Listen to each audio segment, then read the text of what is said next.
Bienvenidos, worldwide fans of the planet's hottest entertainment with an edge. Jaime En Fuego here, welcoming you to my namesake program, Enfuegotainment. That's right, and I was just getting home after running around for a good portion of the day, and I refused to watch the new Endgame trailer on my little handheld device. I was going to watch it on a slightly bigger device at least. I would prefer to do this on, my big screen TV, but no, it's a little bit easier to do the recording here in the Chiron Cavern where my band rehearses, as you can see by the musical equipment-y things behind me. So, yes, hot off the heels of Captain Marvel, Captain Neville, at least in my opinion. It wasn't absolutely terrible or anything, but I was very underwhelmed.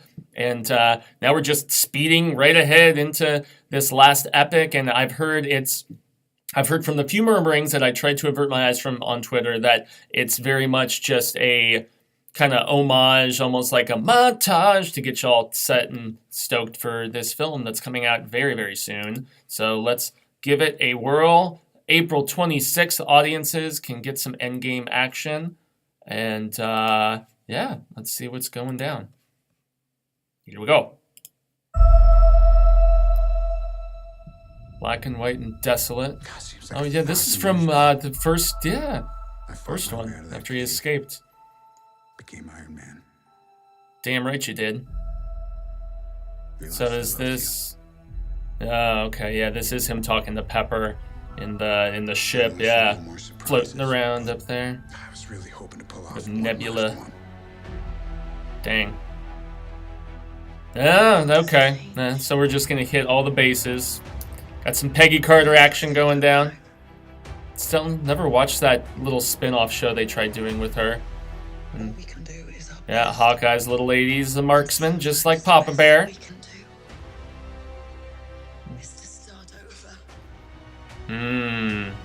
Are they hinting at something? Pushing forward all kinds of new heroes and letting some of these others walk away until they just do more cameos in the future? I don't know. Yeah. They're keeping with the black and white. I like the tasteful use of color. It's cool.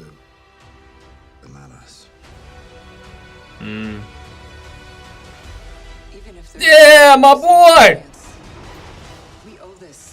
I love Ant-Man so much. To all the peeps who went disappearing. There's Rocket! Digging the haircut on Hawkeye. It's badass. Nebula. Okay. They're training, they're getting ready. So where's Captain Marvel? She'll show up at some point, I guarantee it. Ah, these new suits that everyone's chattering about. They look like Star Trek suits or something, or like they're X-Men. So I can have Carol show up at the very end of the trailer. That's my guess. There she is. Whoa! I like this one. She's unfazed! Okay. Yep, in Real D in IMAX. IMAX is obviously where I will be seeing this. Now, I'm trying to remember if they actually shot this with IMAX cameras, once again, like they did with Infinity War. But, it's accordingly epic, I'd say. They're still, I gotta give them credit, they're still being very, very, they're not giving away too much about the story of what this is actually going to entail, because we all know that this is going to be the punch back, the fight back, and yet this was not a spoiler-heavy trailer in my estimation, which unfortunately all too often in this day and age we see just spoiler city from these sort of films, especially of the superhero variety. They'll show off like major chunks of plot points in the third act and so on and so forth.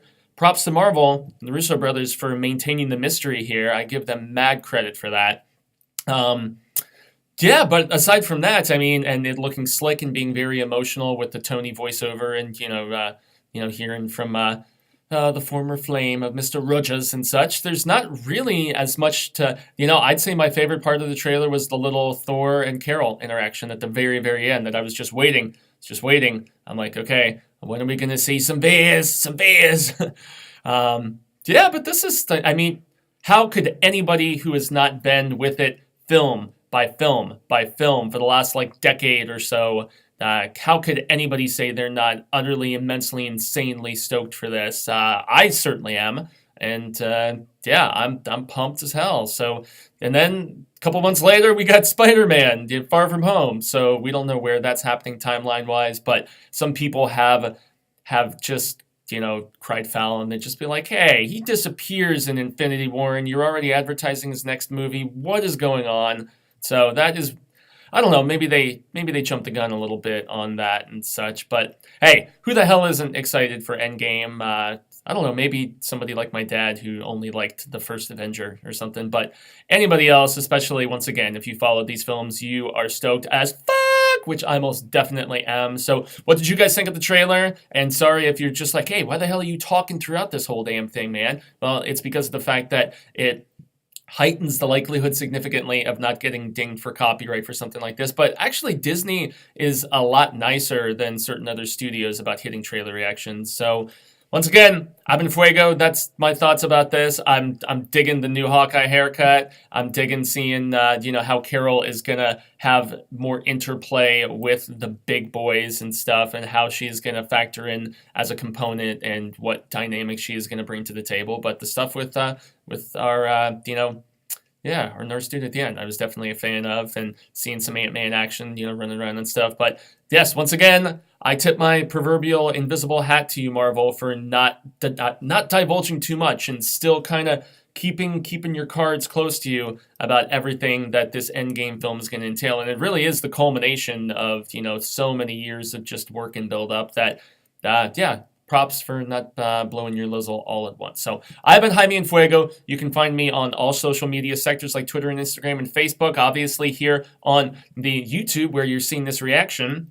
I'm about to go watch Captive State. That maybe, if it's horror enough, on a review with myself and Cecil from the bigger YouTube project that I'm involved with, youtube.com/The Horror Show channel. And that's where we do a couple episodes a day of either reactions, reviews, convention coverage, video game let's plays, all kinds of stuff, everything under the Scarific Horror umbrella. But if you dig this reaction, I've been shifting away from the reactions because of all the copyright hits and stuff like that. But this one was just too big to avert my eyes from entirely, especially for the next over a month that we have to wait until April 26th. But yes, let me know your thoughts below. If you dig the video, do the like and share and subscribe thing. If you've already subscribed, make sure that you have rung that bell so that you get notifications about Fresca Fuego reviews and also some Retro Fuego reviews. I also have done just this past year some new coverage of all of the Star Wars films. I'm covering one a month leading up to the release of Episode 9, and I'm even doing the Ewok spin-offs, and